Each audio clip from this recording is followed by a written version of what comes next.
Los Angeles, late 1970s. The city pulsed with its own rhythm, part sunshine, part neon, part restless ambition.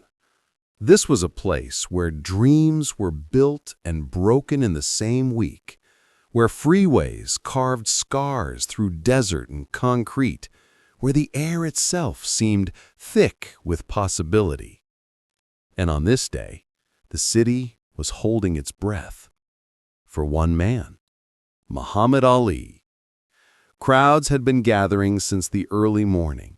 The sidewalks were clogged, spilling into the streets, the hum of voices swelling with each passing hour. Mothers clutched children's hands, fathers craned their necks for a better view.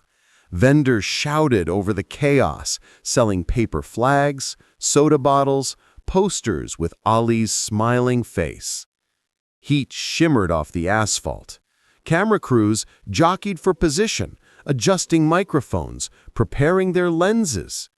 Reporters rehearsed their opening lines, knowing that anything involving Ali would make headlines By the around the world. 1970s, Muhammad Ali was more than a man. He was a myth, a living poem in motion.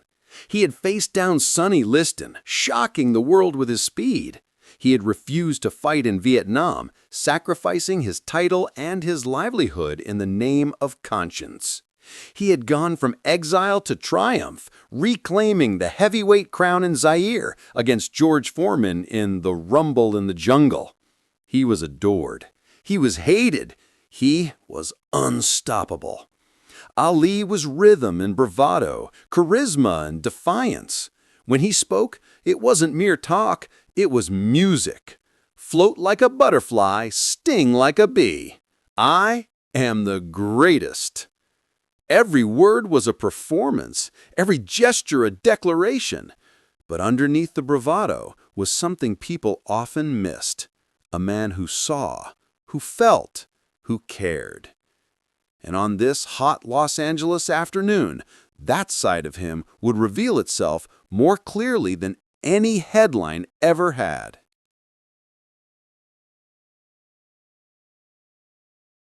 The sidewalks were a sea of bodies, faces pressed against barricades, hands shot into the air waving notebooks, cameras, scraps of paper.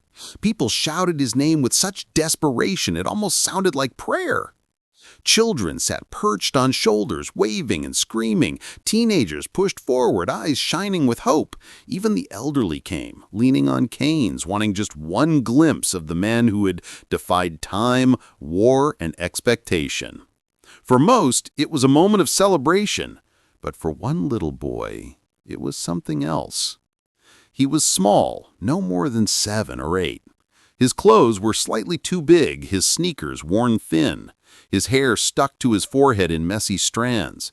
In his hand, he clutched a piece of paper, folded and refolded until the edges tore. 3 words written in crooked, uneven letters. Please sign this. He had waited for hours. He had been pushed aside, stepped on, nearly knocked to the ground. But he held his paper tight, believing, hoping that maybe, just maybe, Ali would see him. But the crowd was too big, the noise too loud. The boy's small voice was swallowed whole. And soon hope turned to despair. His shoulders shook, his eyes blurred with tears, his little chest heaved with quiet sobs. He was surrounded by joy, by laughter, by shouting voices. And yet, he was invisible. Nobody saw him. Nobody cared. Nobody except Muhammad Ali. Ali was moving through the crowd, smiling, joking, shaking hands. His energy was magnetic, pulling everyone toward him. But then, mid-laugh, he stopped. His gaze shifted. He had noticed something most people would have missed, the small, crumpled face of a child in distress. His smile softened. His eyes, usually sharp with fire, turned gentle. Without a word, he began to move forward. The crowd didn't understand. Cameras turned, microphones strained to catch the change. Ali's large hands pressed gently against people's shoulders as he carved a path.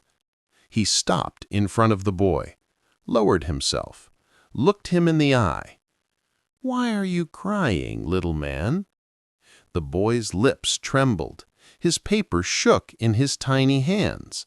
Finally, in a whisper barely audible above the murmurs, he said, Nobody wants to take a picture with me." And in that instant, something shifted. Ali's smile returned, but now it carried something deeper, a tenderness, a recognition. He stood tall again, scooped the boy into his massive arms, and turned to the crowd. His voice boomed, echoing down the street, silencing the noise in an instant. "Listen to me. This boy right here is more important than me. This boy is the real champion." The crowd gasped. Then, as if on cue, cheers erupted, louder, wilder, more heartfelt than before. Cameras flashed, capturing the moment. Reporters scrambled to adjust their notes, but none of that mattered. What mattered was the boy's face. His tears were gone, replaced by a smile so radiant it seemed to light the entire street. His shoulders straightened, his tiny hands clung to Ali's shirt. For the first time that day, maybe the first time in his life, he wasn't invisible. He was seen. He was celebrated. He was a champion. For the rest of the afternoon, something remarkable happened. People lined up not just to take photos with Ali, but to take photos with the boy. They laughed with him, shook his hand, treated him like royalty. And Ali? He stayed by his side, making sure the boy felt every ounce of that attention, every drop of that joy. It wasn't for headlines. It wasn't for show. In fact, few newspapers ever recorded the story. But for those who were there, it was unforgettable. Because in that moment, Ali revealed what made him truly great. Not his speed, not his fists, not even his words, but his heart. Ali was no stranger to children. He often visited hospitals in secret, bringing gifts, holding hands, whispering words of encouragement.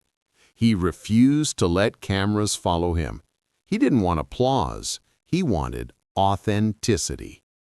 There are stories of him paying hospital bills for strangers, of writing letters to children who had no hope left, of sitting quietly at a bedside long after the cameras had left. For Ali, greatness wasn't in the arena. It was in the quiet moments, the unseen choices, the times when no one expected anything, and he gave everything. We don't know the boy's name. History didn't record it. Perhaps he grew up to tell the story to his children. Perhaps he kept the memory locked inside as his most precious secret. But one thing is certain, he was changed. Imagine being a child, overlooked, forgotten, invisible, and then in one instant lifted into the arms of the most famous man on earth. Imagine hearing the words, "You are more important than me." Those words had the power to rewrite a life. Ali's fists could knock down giants, but that wasn't his true gift. His true gift was lifting up the small, the unseen, the forgotten.